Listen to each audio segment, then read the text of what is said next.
4 o'clock session for our 3-day conference. We're delighted to have you. I just want to underscore how appreciative we are of everyone's participation and of the support that we've had through our partner, Ferris State University, who our colleagues at Ferris State at Big Rapids are viewing this in a live stream as well, so you have more audience members than you just visually see. And also I want to thank Bob Hendershot again for directing this conference. It's a delight that I have to administer the conference, and it's more of a delight to have Bob direct the conference and make all these wonderful things happen. So it's great to have everyone here. I'm just going to briefly introduce our speakers and let them have plenty of time to speak. We have 3 panelists who will share different ideas around peace and peace studies.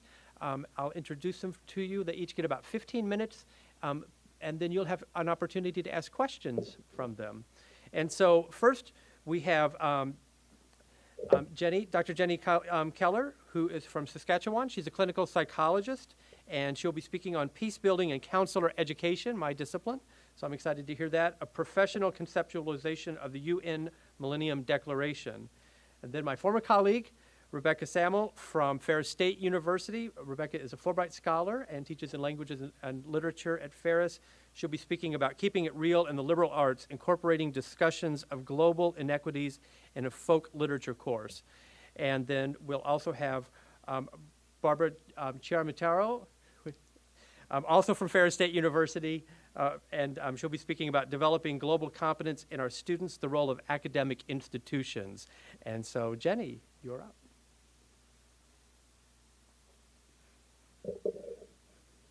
So good afternoon, ladies and gentlemen, and thank you for this opportunity to engage with you as peace and transformation students, scholars, and practitioners in developing a global understanding of not only the challenges we face, but certainly the ideals we have and the successes as well relevant to conflict transformation. So my presentation will share with you some relevant findings of a predominantly qualitative study exploring the notion of peace building in the training of counselors. So briefly, the study explored for the awareness, the understanding, and the implications of the United Nations Millennium Declaration and UNESCO's peace building program among students and lecturers of educational counseling training programs.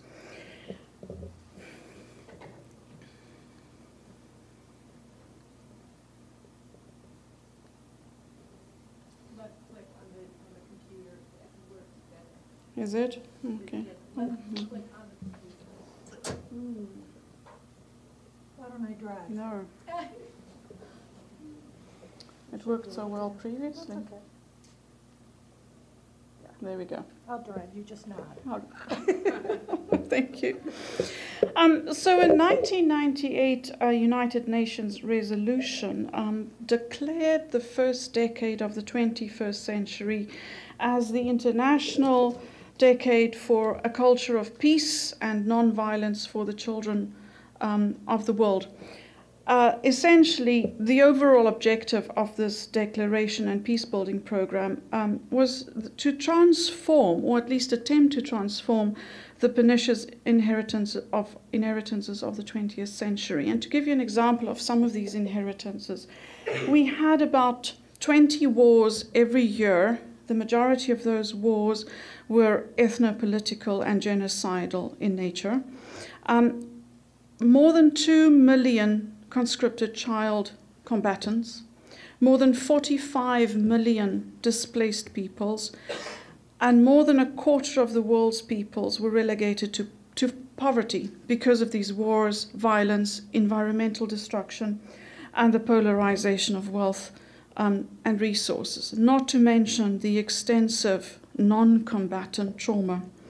So in an attempt to address these global human suffering and militarism and socio-political injustices across the world, the United Nations developed, with the aid of UNESCO, an action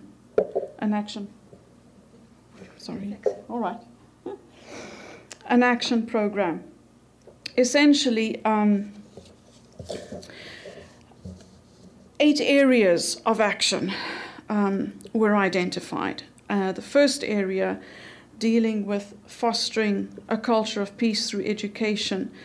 So peace education became the vehicle for action relevant to the other 7 areas. And these other areas related to promoting sustainable and economic and social development, promoting and respecting and protecting human rights, ensuring the equality between men and women, fostering democratic participation, advancing understanding, tolerance and solidarity, support for participatory communication and the free flow of information and knowledge, and then the promotion of international peace and security. So these were the 8 action areas identified to promote and develop a culture of peace.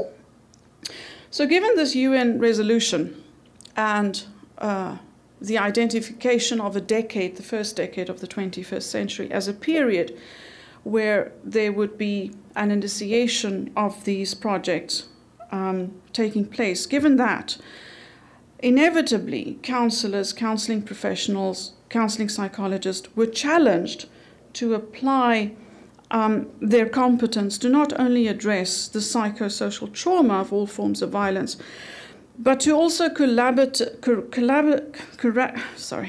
collectively work as a profession towards the eradication of violence, and in so doing build and support these communities of peace. So given the project, given the 8 action areas, the question, of course, how will this challenge the counseling profession and how will they respond to this challenge? So 2 contemporary articles relevant to this challenge appeared, one in 2001 and the other in 2003, really captured the profession's response to the Millennium Declaration.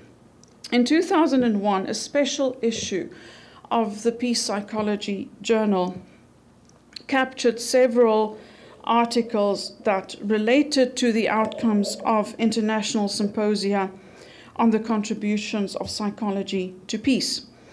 The special edition identified the priorities specifically for professional psychology's contribution to peace, to building cultures of peace, in terms of priorities for discourse and action. And 4 areas were identified for participation: policy development, activism, consultation, and then what was called or referred to as consensitizing. And that really referred to the profession or psychology's capacity to debunk and to deconstruct ethnocentric, androcentric, linear, and unidimensional understandings of peace, the concept peace, of conflict and violence, and of course the socio-political and economic antecedents to conflict and violence. In 2003, another article, and these were the only 2 contemporary articles that appeared in response to the UN Millennium Declaration. So in 2003, an article appeared in the Journal for Counseling and Development, and that article really reflected on the special edition, and sort of called for counseling professions to participate in this, what was then framed in the title as an urgent task. And part of participating in this urgent task would be that counselor education programs would need to recognize that there needs to be some kind of modification of their mission and curricula so that they could participate in this urgent task. This article in 2003 also provided some incentives around training, practice, and research to sort of get the field moving or encouraged or interested in this, what again was referred to an urgent task. So that's the challenge. certainly there was an invitation to participate in this challenge. But however, what remained indistinct and uncharted was how this notion of culture of peace, peace building, peace education, how that was actually conceptualized and expressed at the training level of counselors. So theory, certainly, recognition of the field's potential contribution to this, but nothing really looking at how at the level of training counselors, and I use the word counselors referring to counseling professionals, what the training would look like in preparing counselors for peace building, peace education, or participation in the United Nations Declaration. So that's what the study attempted to do. It's, as I say, a qualitative study attempting to figure out what would this look like at the training level. And the students in training programs, what is their awareness, understanding of the UN Millennium Declaration, and the lecturers, the professors. Are they considering this? Is it being implemented? And how on earth is this being implemented? So although a predominantly qualitative study, I did get some quantitative elements there from an online survey. And this really, what you see up front there is really just capturing the respondents' rate. And the respondents were students, graduate students, doctoral level students, as well as lecturers at universities. Capturing, so this, what the percentages you see there, really the respondents' ratings of how they deem the UN Millennium Declaration and the Peace Building Program, how they deem that to be relevant to the field of counselor education, and how it would be aligned with some of the professional standards and principles that are in place. So the vast majority of the survey respondents thought that the peace building program, as identified by UNESCO, was compatible with the field of counselor education. And then below that, the multicultural and social justice competencies, which really is the foundational principles of the counseling professional. They thought that the UN program is essentially compatible with the multicultural and social justice competencies. And then below that, I've listed the eight action areas as identified in the declaration, and you will see that, again, the vast majority of the survey respondents endorse those action areas as relevant to the field of counselor education. Interestingly, the United Nations Declaration identified peace education as the vehicle for all the other 7 areas to take momentum, to take place, and to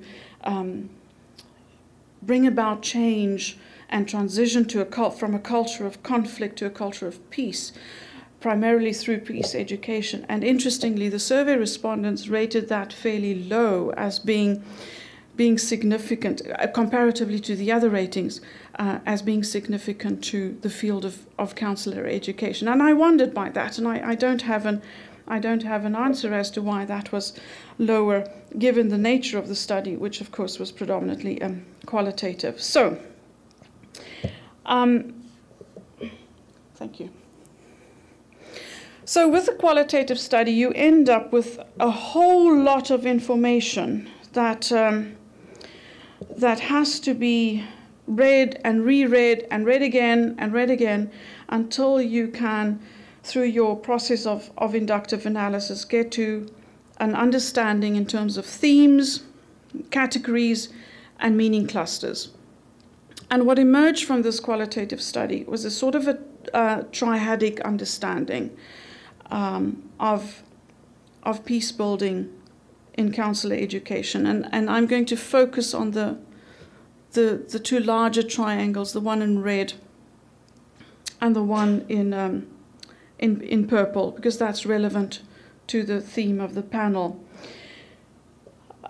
So the triadic understanding really, the theme, the main theme there had to do with curriculum development as a sort of a macro organizational process that the interviewees recognized as important to facilitate peace education and peace building and counselor education.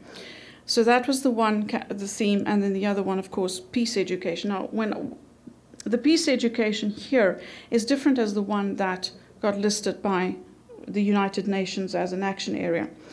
The peace education here is the actual understanding of the respondents, survey respondents, as well as the interviewees.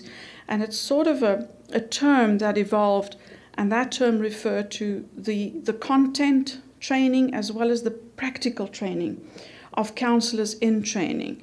So not to be confused with peace education as we understand it in other disciplines and the way the United Nations looked at it.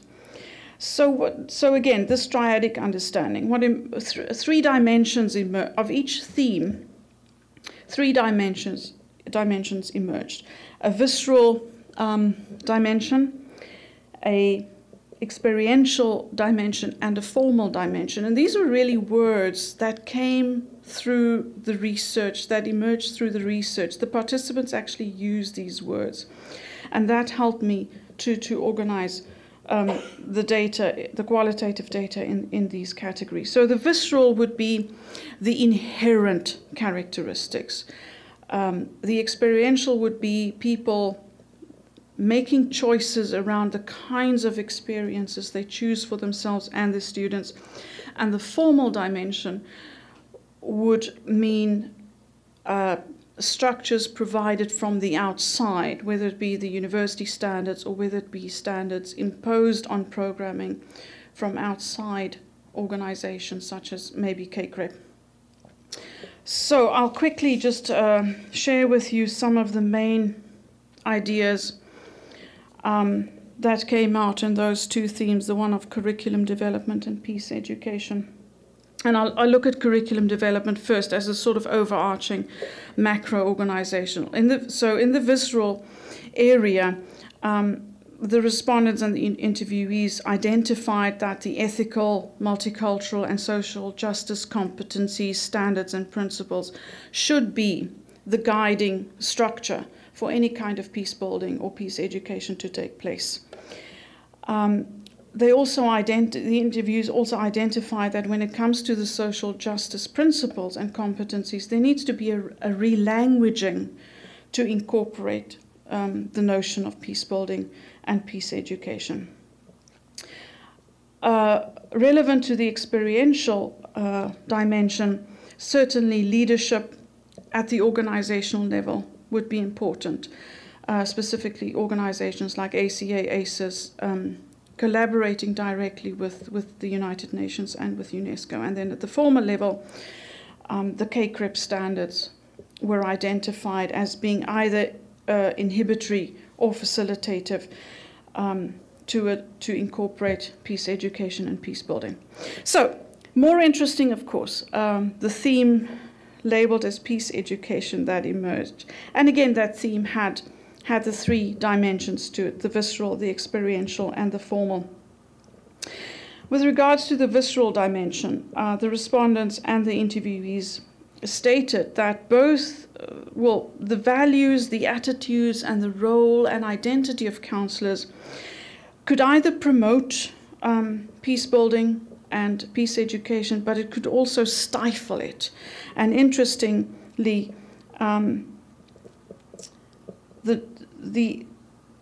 interviewees were concerned about academic conservatism, and they pointed out that one needs to be careful what you incorporate in your lectures and in your programs and what kinds of activities you give your students to do, because if you are deemed to be too vocal or advocating, you may be socially marginalized. So although my interviewees were interested, and they themselves have gone through a personal development process relevant to peace and peace building, they were cautious how they would incorporate that, because the macro structures and the organizations and the colleagues around them may perceive them to be too outspoken, and the consequences might be punitive. But at the same time, the values, attitudes, roles, and identity of counselors lends itself to being peace builders and being peace educators, because we promote understanding, because we are interested in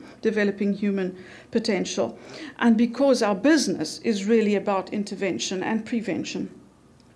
So the experiential dimension, again, made mention of the multicultural and social justice competencies, wanting to encourage teaching-supported or lecture-based supported outreach projects and exposing students to practicum and laboratory experiences where they actually work with clientele that are immigrants, that are refugees, that have been victims of human rights violations or are from conflict areas or areas with intractable conflict.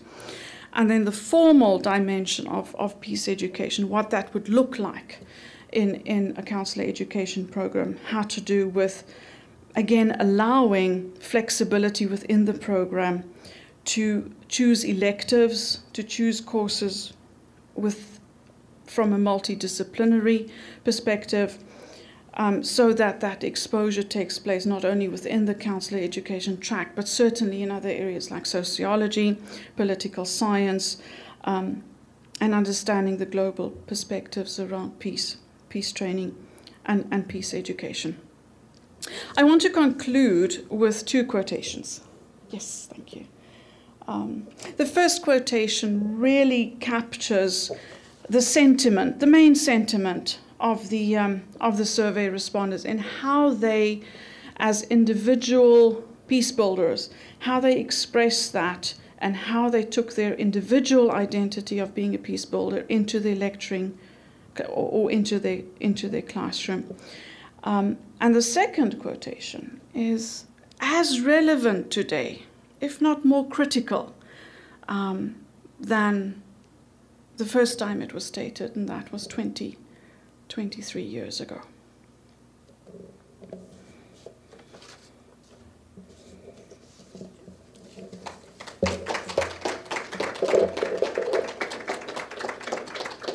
You need my help? Well, You I might. think so. Do you want me to stay? Just need to get this a little bit. Oh, right. It's in my PowerPoint. Want me to pull it up here? Yeah. Oh, there is no, none, no. so. Yeah, thanks. Well, I'll go ahead and start. So thanks for driving. I'm not really a big fan of microphones, so I think I'll just come out here and talk. I had to, It won't stream to Ferris. Oh, that's not bad. hope they can erase what I just said. I love microphones. Anyway, I had to borrow Rick Underhill's glasses, so they're very strong. I'm seeing a lot of things I've never seen before. Anyway, I'm Rebecca Stamble, and I teach folk literature at Ferris State, and I was...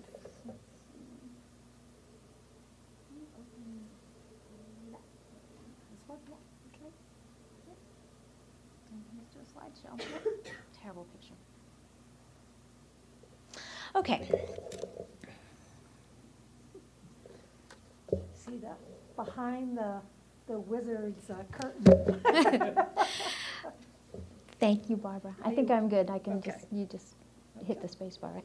So I was yawning my way through another batch of papers on variants of Sleeping Beauty and Cinderella, and I was ready for a change in the way I teach folk literature. And fairy tales, it's called. So, and judging by the papers, so were my students. They read Western and non-Western tales, they apply folkloristic principles, and they read literary criticism. The course is very sound pedagogically, but it's grounded in that world of literature, the symbolic, weightless world of literature. And very few students enroll really for the love of literature anyway. They take it to fulfill a global consciousness requirement. But what sort of global consciousness do they attain in taking it? It's folktales can illuminate ideals, behavioral ethics of a culture, but I wanted to do better than that. But I couldn't really deviate from the catalog description too much by adding articles about contemporary issues. How to do it. I was talking with my colleague Andy Kantar about his daughter Sally, who lives in Thailand and works with refugees from eastern Burma, also known as Myanmar. The name is problematic, so I will usually refer to it as Burma, because not everybody agrees on the military's new name. These people from the Burmese state of Shan in eastern Burma are persecuted by the military regime there, quite brutal, and they cross into Thailand to escape the violence. And although they are fleeing violence and human rights abuses perpetrated by the military regime, the Thai government will not grant them refugee status with its attendant free health care, free education, and housing. Why not? Well, Thailand relies on these people from the Shan state of Burma for cheap labor, for the construction and agricultural industries, much like California. So they are reluctant to recognize them as refugees, but they allow them to work as undocumented, underpaid migrant workers to keep produce and products cheap. So the migrant workers cannot get their children into Thai schools because they cannot get ID cards. And there are hundreds of thousands of people from all over Burma living across the border in Thailand.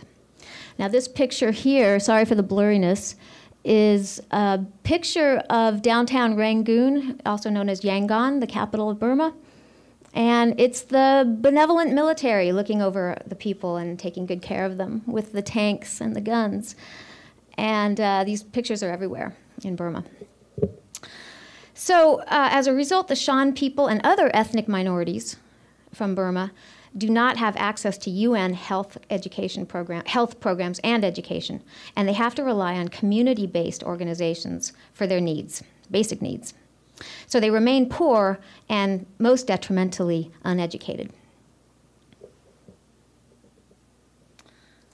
So another terrible image, but this is Burma with its states, and you can see Shan State is the largest one in yellow on the eastern border. It borders Thailand to the south. And here's a better image showing the countries that surround Burma. So Sally Kantar teaches at a secret, unauthorized school in Thailand near the border. And it's set up specifically for these refugees. They are of college age. And it's to teach them English and work skills. But they are isolated from their families. They've come alone across the border. And they must be kept hidden because the Thai government will draft them into very exploitive, underpaid labor. So the school itself is a closely guarded secret. No one knows where it is, and visitors are not allowed. The school had to move to a new building recently when a neighbor became too curious. If the Thai police ever raided the school, they would send the refugee students back to Burma, and the teachers and founder, a Burmese woman, would face imprisonment. So I listened entranced to Andy's stories of his daughter's work. Every spring, she travels by van and by foot through the mountainous jungle region, interviewing potential students for the next school year. I was envious. Why hadn't I done something like that when I was younger? Why hadn't I joined the Peace Corps? Instead, I did a PhD in medieval literature, and look at me now. The school is named the School for Shan State Nationalities Youth. Most of the students used to be migrant workers, and now they graduate from the social justice education program. They become teachers, health workers, journalists, and human rights workers in their own communities around Thailand and the border. It's still not safe for them to go back into Burma. Now, I was going to show you the website, but there's really not much there. They do have a website, but they can't put the location, they can't put photographs, so there's not much there. But when you go to the website, some miscreant has attached some malware to the site, and you'll get a pop-up advertising a game, one of these games that you never want to play because they have a malware attached to them. But this game is called Travian, and it says you begin as the leader of a small village and slowly build up to command your very own empire. And this is malware that has attached itself to the Shan State School website. So, absolute power fantasies are flourishing everywhere. So then Andy mentioned that Sally had helped her students to produce a book of their native Shan folk tales to preserve their culture. And they even wrote a second part of the book with contemporary folk tales that they wrote about their own lives and their life experiences. And this, for me, was a eureka moment. They wrote a book of folk tales, I said. Well, this was what I needed. This was the injection of reality that my course needed. If the Shan refugees had to hide in their homeland and in Thailand, they would have a voice in my Michigan classroom. Now, the school had not produced the books to sell. It was just a class project, and they were thin pamphlets, not hardbound. But I asked if I might purchase a box of 25 books. And the founder of the school was hesitant. She didn't know me, Sally, and she talked about it, and they agreed that it would probably be safe for Michigan students to read the folk tales. They probably wouldn't end up anywhere else. Because the identities of the Shan students have to be protected at all costs, as well as the mission of the school. And the Thai government is the threat in this case, not Burma, not the soldiers in Burma. And I was anxious. I was trying to think of any possible way that this could damage the school if I brought these books into my classroom. But they did send the books, and I rewrote my syllabus. Because I added this halfway through the term, I got all kinds of complaints, that you're changing the syllabus, but they ended up being very happy with the change, and I made it optional for them to purchase the books. And I was very gratified to see that more than half of them did want to buy the book once they learned about the stories. Now, my previous efforts at making courses more relevant, especially writing courses, by incorporating current events had been very limited because of time constraints. I used to teach in a 10-week quarter system, and you can barely get through the literature. I used to teach literature of the ancient world, and we would go through, Homer, Sappho, Plato, and we got to Virgil's Aeneid, and then we would look at, monuments of Rome, reconstructed these fabulous images of Rome in all its glory, and I would ask, how did Rome get so rich, and who built those fabulous buildings? Slaves built them. And so then we would talk about a major component of conquest in the ancient world was bringing back slaves, usually in a big parade, and they would build the big buildings. And then I asked them who built our monuments in Washington, D.C. Slaves. And their owners were paid $5 a day. The Capitol building, good example, built by slaves. Their owners were paid $5 a day for the slave labor. And that's about all you can do. You can't really, it's an ancient lit class, you can't really go much further than that. But once I brought in an article from a UMass Amherst paper in which a revisionist Holocaust group had taken out a full-page ad, very expensive, and you've probably seen an ad like this. The wording is very, very gentle. It's sort of consider the facts, look at the evidence, and decide for yourself, sort of following a list of half-truths and distortions. And the language is always very gentle. It's sort of fragrant, exudes intellectual calm and confidence and tolerance even. And it's very persuasive, very ugly. And so I bring this into my freshman class, and I ask, this is not at Ferris, this is back at University of California, where I did my doctorate. And I ask, so would this be censorship then to prohibit this revisionist group from running this ad? Silence. Nobody spoke, and they were